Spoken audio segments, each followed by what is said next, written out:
In this video, we've got a lot to cover, not many transfers. We've got to go through our results for the remaining of the season with some highlights, and we've got some news. I'm gonna share this big news at the end. Once we get through all the nitty-gritty of where we're at, you don't want to miss it.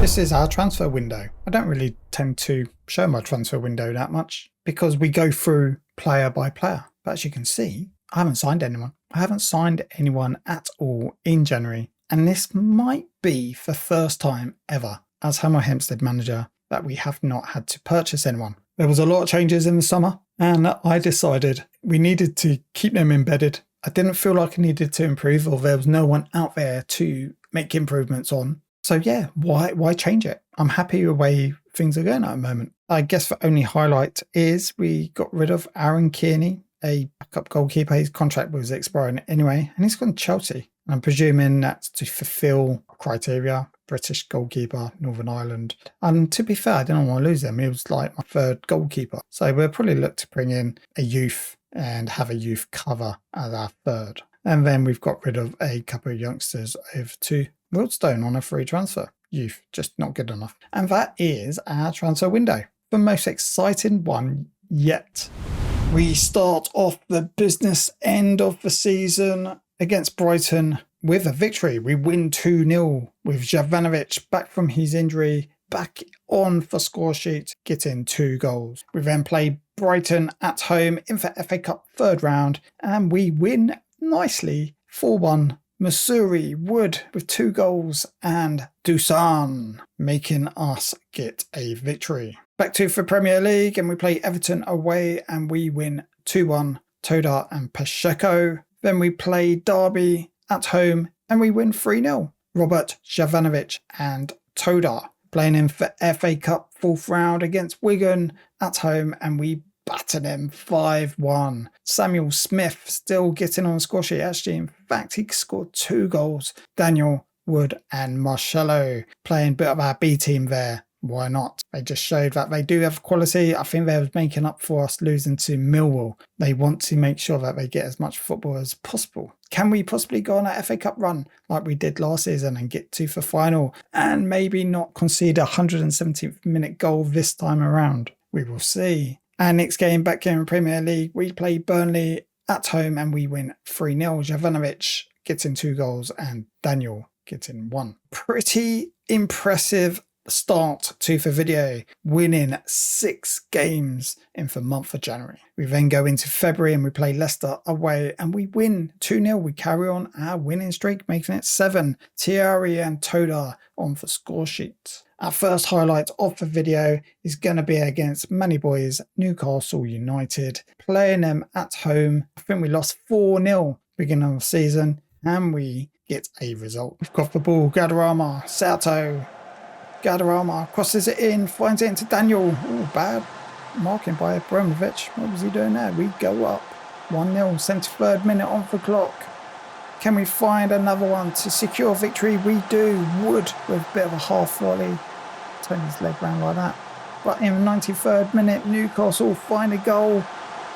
Are they going to come back and ruin our day? No, they don't. We go away with the victory and win 2-1. Our next game is against Aston Villa and we are playing away and it's a ball draw. Well, it's not a ball draw. It's just a draw because we scored 2 all goals, because we both scored 2 goals. So it's 4-goal match thriller. That's what I should be saying, not a ball draw. The ball draw for me because it ruins our winning streak, because that's okay because we are now unbeaten in 9 games. We then play Arsenal for Emirates and we beat them 2-1. Now this is more like it. This is the results I was after. Beating bigger teams. Newcastle 2-1, Arsenal 2-1. Beating Liverpool in the last video 4-1. Yes, we slipped up to Man City, but this is more like it. Then we play Oxford United in for FA Cup fourth round. And again, resting some key players, playing our B team, and we still get victory. A clear-cut victory by winning 5-2.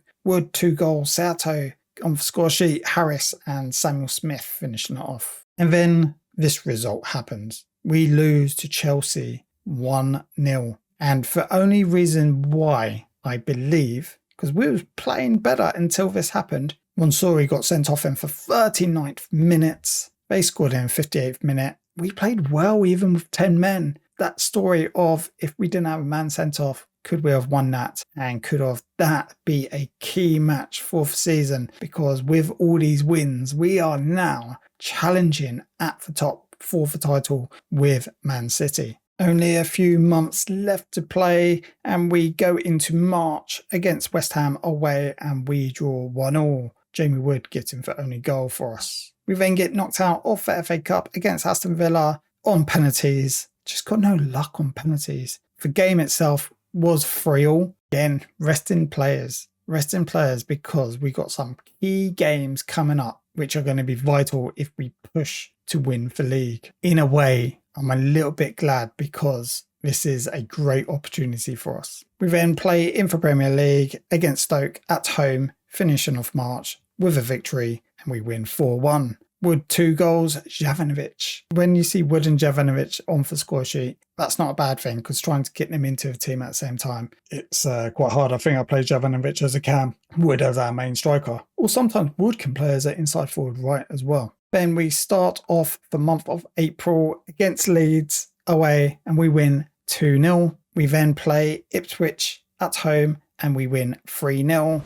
We've only got 5 games left of the season. The title race is now hotting up for us. We are sitting in second place after 33 games played, 75 points. We are 1 point behind the leaders, Man City. Remember in the last video, we looked at where we was halfway through and could we possibly get 86 points? And if we could, that would be our best ever 72-point tally. Well, with 5 games left to play, we've already achieved our best season yet in the Premier League. 5 big games left. Let's go through them, shall we, quickly. Tottenham at home, Fulham away. And then for the last 3 games, we need a miracle. We're playing 4th, 7th and 1st. Man United at home, Liverpool away, and then Man City at home. I feel like we could get something against Man City. At Liverpool away, I'm not looking at for other teams. Let's not look behind us, but compare that to Man City. They've got Chelsea and West Ham as their probably 2 biggest games, and then us. Let's try and compare points. So Tottenham, let's say 1 point. Fulham,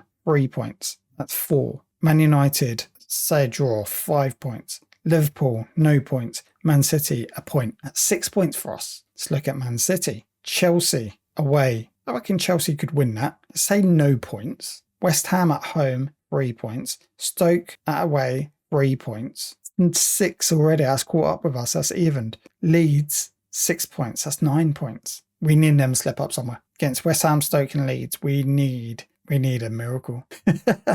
I always plays like this. We got some tough games. They've definitely got the easier run than us. Even though we've got 3 home games and they've only got 2, I think their opponents are easier. So as these games are so important, we are going to show highlights for every single one. Starting off with Tottenham, and we are playing them at home. Tottenham's got the ball. I thought it was us for a minute because they had a player called Marcelo, and obviously they've got Moya, who used to play for us as well. And Moya scores against us. Cheeky. But anyway, second half, 53rd minute, we are a goal down. Pacheco finds Wood in the centre of the box, making it 1-1. We've got the ball. We're attacking now. Guadarrama, can you find it in? Oh, what a ball. What a dummy from Wood to Pacheco, making it 2-1. Ball Chris to Gomez. Gomez whips it over for defence to Daniel, and Daniel makes it 3-1. This is a good start to our 5 last games of the season. Tottenham, 87th minute.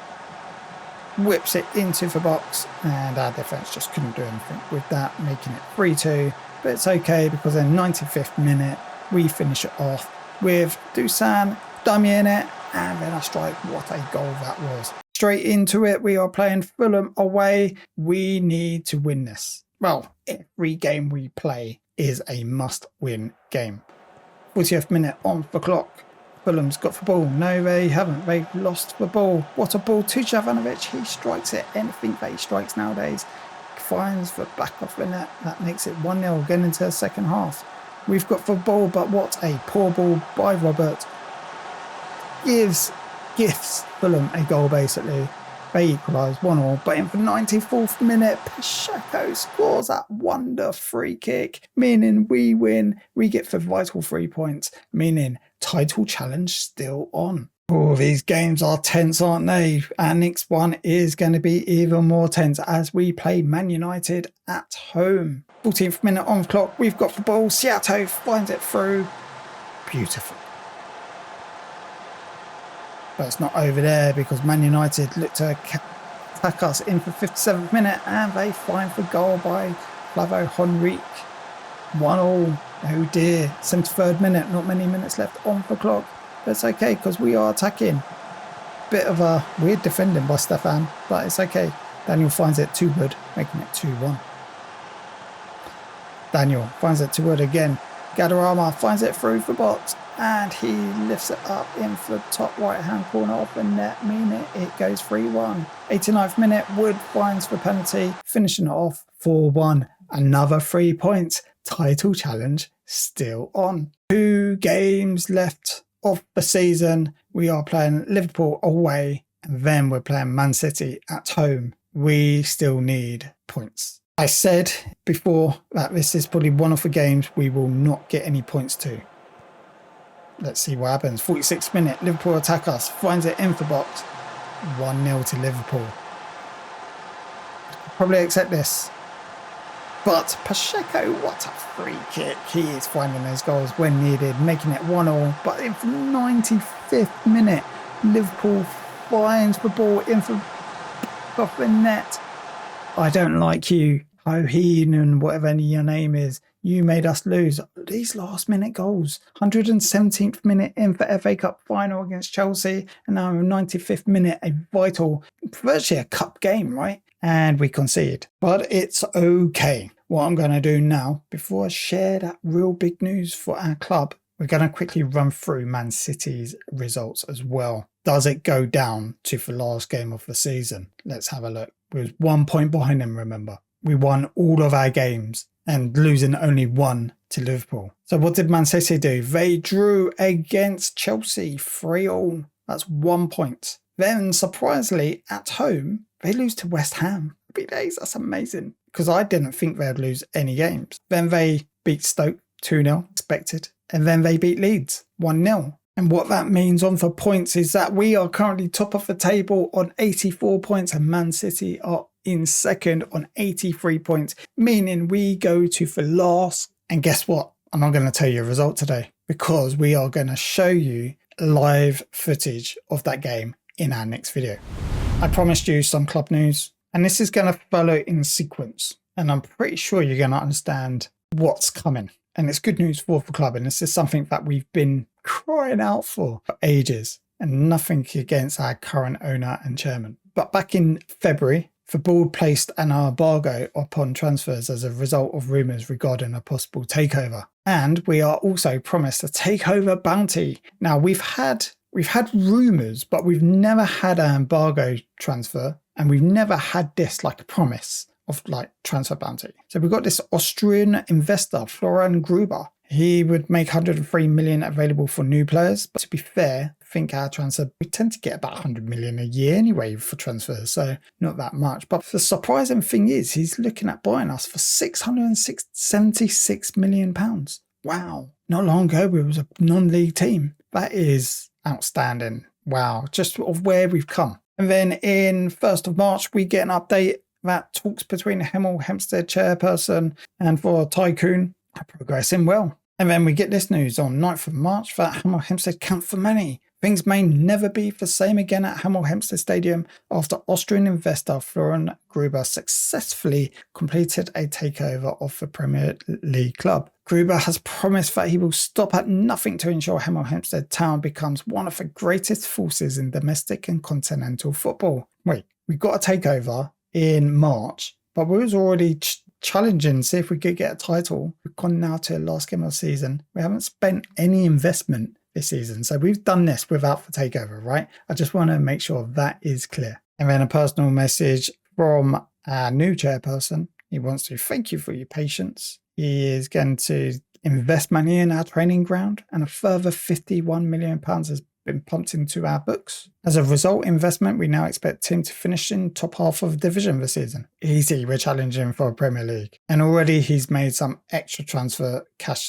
available. I mean, we spent all of our transfer budget already, but 89 million, that's going to go into our next transfer budget. Unless he tops that up with another 100 million, that'd be nearly 200 million. That'd be amazing. But if we win for Premier League, did we really need that money to invest? I say no. And there's our overall balance sheet.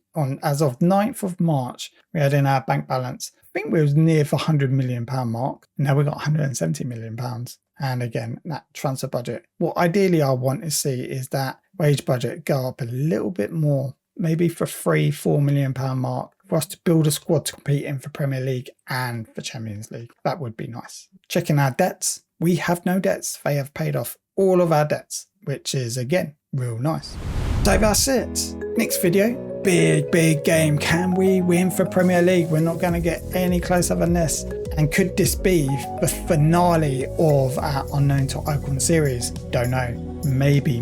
It still might push me to carry on until we win for Champions League. Also, with the takeover news, I don't know what to do. I might have to take a break, but it all depends if we win or draw the next game. Biggest game of the series so far, so don't miss it. Anyway, if you like this video, you know what you need to do. Hit that like button, and if you wish to subscribe to the channel and carry on watching this type of content, then hit that subscribe button, and I will catch you on the next one.